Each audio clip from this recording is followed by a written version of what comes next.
बिस्मिल्लाहिर्रहमानिर्रहीम। अस्सलाम वालेकुम डियर स्टूडेंट्स, मैं हूं आपका बायोलॉजी इंस्ट्रक्टर उबैदुर्रहमान बेग।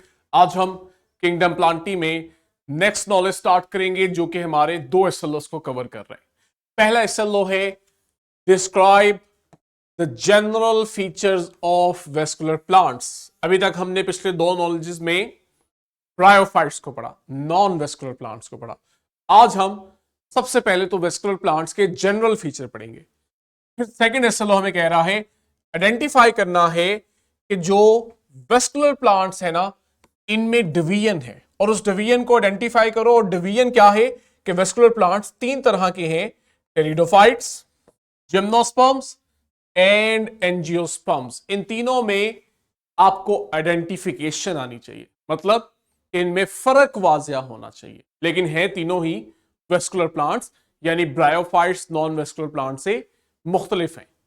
ठीक हो गया, हमारे पास नॉलेज क्या आ गया, डिवीजन, ट्रेकियोफाइटा यानी वेस्कुलर प्लांट्स। अब ये वेस्कुलर प्लांट्स के लिए एक कॉमन टर्मिनोलॉजी है, जैसे नॉन वेस्कुलर प्लांट्स को आपने ब्रायोफाइटा का नाम दिया था, तो वेस्कुलर प्लांट्स ट्रेकियोफाइट है, जिनमें फिर आगे हमने ग्रुप्स पढ़ने हैं। ट्रेकियोफाइटा को आप जनरली वेस्कुलर प्लांट्स कहते हो, क्यों? They have well developed vascular tissue, यानी जाइलम और फ्लोएम, जिसकी बुनियाद पे हम क्लासिफिकेशन कर रहे हैं कि ब्रायोफाइटा में ये एब्सेंट थे, जबकि ट्रेकियोफाइटा में ये मौजूद होते हैं और इनका काम वहां पे वाटर में डिसॉल्व मिनरल्स, न्यूट्रिएंट्स और फूड की ट्रांसपोर्ट करवाना होता है। हम इस ग्रुप को तीन ग्रुप्स में क्लासिफाई करते हैं, जिन्हें आप फर्न्स कहते हो, ठीक है, जिम्नोस्पर्म्स कहते हो और एंजियोस्पर्म्स कहते हो। ठीक हो गया, ये तीन ग्रुप है। इनमें से जो पहला ग्रुप है फर्न, वो असल में टेरिडोफाइट के लिए ही हम कॉमनली यूज कर देते हैं, लेकिन अभी हम डिटेल में इसको पढ़ेंगे। अब वाजिया फर्क जो आपने दूसरा फर्क महसूस करना है कि वहां आपके पास वेस्कुलर टिश्यूज नहीं थे, ट्रेकियोफाइटा में है। वहां हमारे पास जो डोमिनेंट जनरेशन थी वो गेमीटोफाइट थी, लेकिन यहां पे आप देखो कि इनमें जो डोमिनेंट स्टेज जनरेशन है दैट इज स्पोरोफाइट जनरेशन। तो ये बहुत वाजिया शिफ्ट आया है हमारे पास, ये आपने हाईलाइट करना है। असल में कहते हैं ट्रेकोफाइटिया किसी एक आधे प्लांट का नहीं, ये पूरे वेस्कुलर प्लांट्स का एक ग्रुप है जिसमें 3,91,000 स्पीशीज इन्वॉल्व होती हैं। और इनमें आपके पास ये जो आपको अपनी सराउंडिंग में अर्थ पे बहुत सारे प्लांट्स मिलते हैं, ज्यादातर इसी से बिलोंग करते हैं, ट्रेकियोफाइटा से।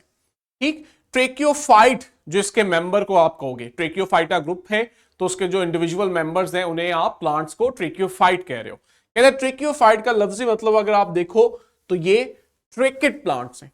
ट्रेकिड प्लांट हम क्यों कहते हैं? क्योंकि आपके पास इनके अंदर वाटर को कंडक्ट करने वाले सेल्स मौजूद हैं। जाइलम जो है इसके अंदर एक से ज्यादा सेल्स हैं, ठीक, हमने ग्रेड 9 में भी पढ़ा। उनमें से वाटर कंडक्टिंग जो सेल है जाइलम का वो इनमें मौजूद होता है। और कौन से वाला सेल? Tracheid cell. हमने वेजल भी पढ़े थे, इनमें वेजल की बात नहीं हो रही।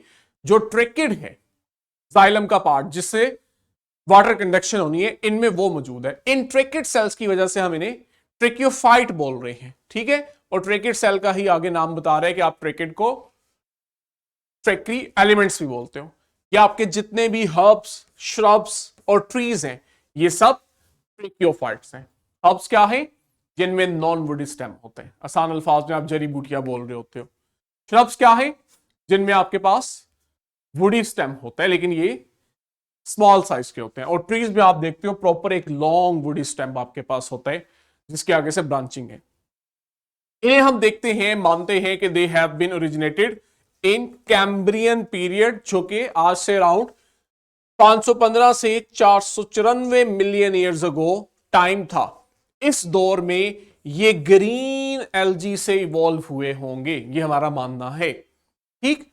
और इनमें जो गेमीटोफाइट जनरेशन है वो रिड्यूस कर गई है। ये वही जनरेशन है जो ब्रायोफाइट्स में डोमिनेंट थी, लेकिन यहां रिड्यूस होगी क्योंकि यहां स्पोरोफाइट जनरेशन डोमिनेंट है। ये देखें, ये आपके पास जाइलम के अंदर मौजूद डिफरेंट सेल्स हैं जिनमें वेसल सेल्स हैं, ट्रेकिड्स हैं और फाइबर हैं। इनमें से हम कह रहे हैं कि आपके पास जो ट्रेकिड्स हैं ना, जिन्हें अगर आप ऑब्जर्व करो तो ये किनारों से बारीक हैं, इसके लिए हम वर्ड यूज करते हैं टेपर्ड एंड। इनकी मौजूदगी की वजह से हमने इन तमाम प्लांट्स के लिए नाम रखा ट्रेक्योफाइट्स। ठीक हो गया।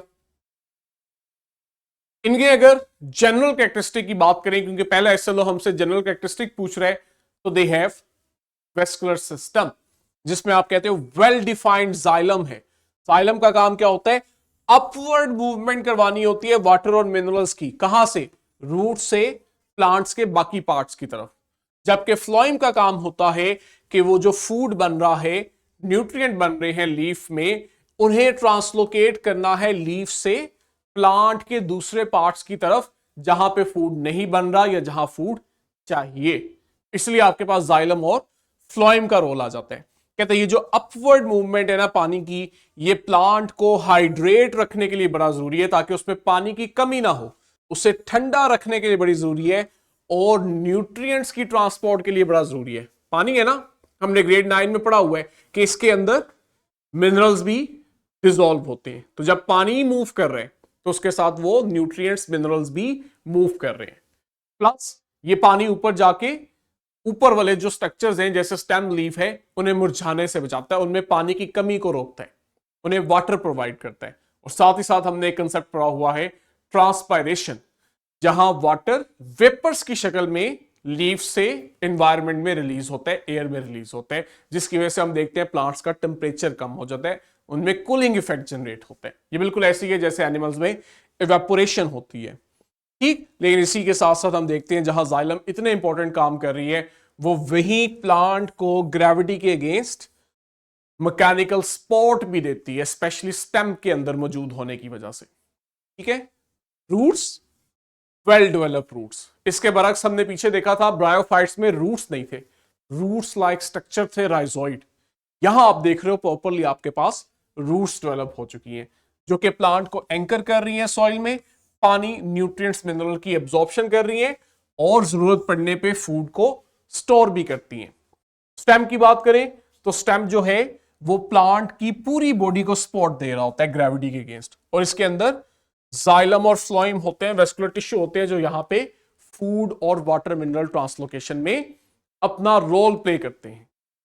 इसी तरह हमारे पास लीव्स अगर हम देखें तो ये मेन साइट है इनकी जहां फोटोसिंथेसिस होती है, और लीफ में हमारे पास लोअर एपिडर्मिस में मौजूद स्टोमेटा हेल्प करते हैं इन्हें गैसेस एक्सचेंज से, जहां बाहर से कार्बन डाइऑक्साइड लीफ में एंटर होती है और अंदर से ऑक्सीजन एनवायरनमेंट में रिलीज की जाती है। रिप्रोडक्टिव स्ट्रक्चर की बात करें तो इनमें रिप्रोडक्शन के लिए सीड्स बनते हैं। अच्छा, अब यहां फर्क आ जाएगा। अब आप देखोगे ट्रेक्योफाइटा जो है वो सभी में सीड नहीं बनते, जिनमें सीड बनते हैं वो आगे से हैं एंजियोस्पर्म्स और जिम्नोस्पर्म्स। लेकिन जो थर्ड ग्रुप है उसमें सीड की बजाय स्पोर्स बनते हैं, जिन्हें आपने फंस भी शुरू में कहा। ये आपके पास फंस और लाइकोफाइट्स हैं। ठीक हो गया। तो दो तरह से रिप्रोडक्शन हो रही है, या सीड या बिना सीड के। जहां सीड नहीं बन रहे वहां डायरेक्ट स्पोर्स बन रहे हैं। अल्टरनेशन ऑफ जनरेशन का कंसेप्ट यहां भी है। ठीक है, इसमें आप देखते हो कि आपके पास multi cellular diploid sporophyte generation होती है, और दूसरी तरफ हैप्लॉइड गमीटोफाइट स्टेज या जनरेशन होती है, और हमारा स्पोरोफाइट डोमिनेंट होता है। इन्वायरमेंटल अडॉप्टेशन के लिए अगर हम देखें और क्या क्या अडॉप्टेशन है इनमें जो इन्हें उस माहौल में बेहतर अडॉप्ट करवाती हैं, उनमें इनके पास वैक्सी लीफ सरफेस, याद है ना, हमने इसे क्यूटिकल कहा था, जो काइटन और वैक्स की बनी होती है, मेजर कंपोनेंट।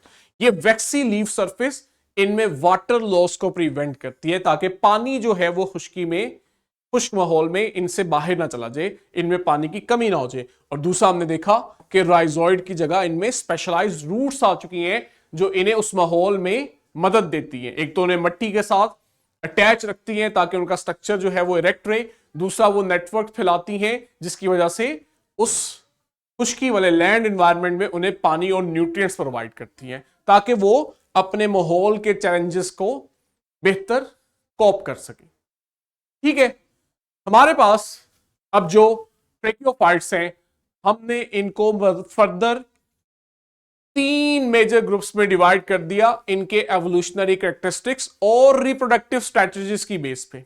वही जो हमारा सेकंड एसएलओ था।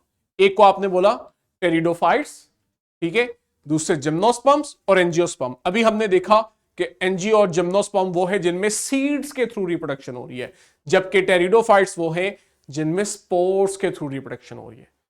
लेक्चर का टाइम हमारा कंप्लीट हो गया है।